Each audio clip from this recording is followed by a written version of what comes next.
this could be us. So back to what I was saying. Could be us.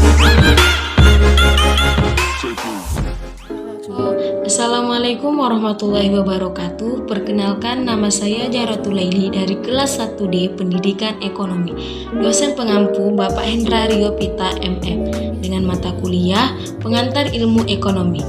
Baiklah, tujuan saya membuat video ini adalah untuk memenuhi tugas UAS dari Bapak Hendra. Jangan lupa simak videonya ya. Baik, rumusan masalah nomor 7. Apa hubungan antara inflasi dengan kenaikan BBM bersubsidi? Inflasi adalah kenaikan harga secara umum dan terus-menerus dalam jangka waktu tertentu.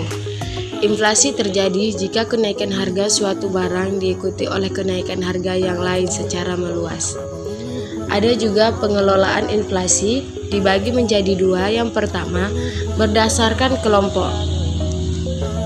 Inflasi menjadi 7 kelompok pengeluaran. Yang pertama, kelompok bahan makanan. 2, kelompok makanan jadi, minuman, rokok, dan tembakau.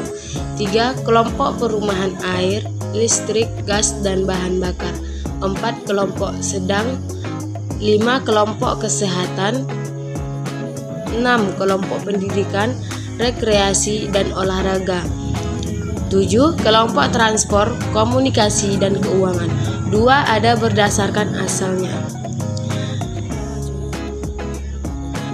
Domestic inflation adalah inflasi yang disebabkan karena kesalahan pengelolaan perekonomian baik di sektor nilai maupun di sektor moneter. Ada juga penyebab timbulnya inflasi. Yang pertama, inflasi tekanan permintaan atau demand pull inflation. Inflasi timbul karena adanya permintaan total yang kuat pada masyarakat. Peningkatan permintaan ini tidak diimbangi dengan kenaikan penawaran, sehingga penyebab harga barang-barang menjadi naik yang berkelanjutan yang menyebabkan. 2. Inflasi dorongan biaya atau cost push inflation. Inflasi terjadi karena kenaikan biaya produksi yang dipicu oleh kenaikan harga bahan baku. Yang ketiga, ada kekacauan ekonomi dan politik. Inflasi terjadi karena adanya kekacauan ekonomi dan politik. Negara yang sedang mengalami peperangan akan mengalami kenaikan harga barang-barang. Keempat, ada bertambahnya uang yang beredar. Peningkatan jumlah uang yang beredar bertambah tanpa diikuti dengan kenaikan jumlah barang-barang. Kelima, ada campuran atau mixed inflation. Inflasi terjadi karena adanya ketidakseimbangan antara permintaan dan penawaran.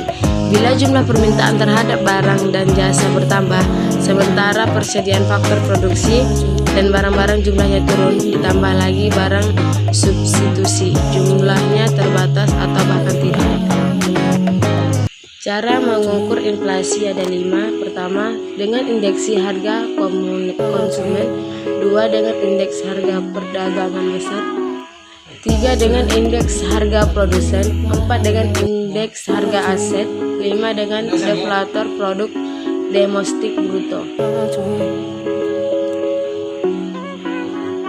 Ada dampak positif. Yang pertama, tingkat inflasi sampai 5% setahun diperlukan untuk mendorong pertumbuhan penawaran agregat, sehingga memacu produsen untuk meningkatkan outputnya dan mendorong perekonomian ke arah lebih baik, seperti meningkatkan orang pamer menabung, membuat pekerjaan lebih giat, berinvestasi, dan meningkatkan pendapatan nasional. 2, ada dampak negatif. Yang pertama, menurunnya tingkat kesejahteraan. Inflasi menyebabkan daya beli masyarakat menjadi rendah, sehingga menurunkan tingkat kesejahteraan. 2, memburuknya distribusi pendapatan. Pendapatan masyarakat memburuk bila tidak mampu dinaikkan di atas angka inflasi. 3, tergantungnya stabilan ekonomi. Inflasi dapat menyebabkan konsumen membeli barang sebanyak-banyaknya untuk penghematan, sementara produsen akan menahan barang dagangannya untuk dijual pada saat inflasi semakin tinggi. Itulah hasil presentasi saya tadi. Apabila ada kesalahan, mohon maaf. Assalamualaikum warahmatullahi wabarakatuh. This could be us. So back to what I was saying.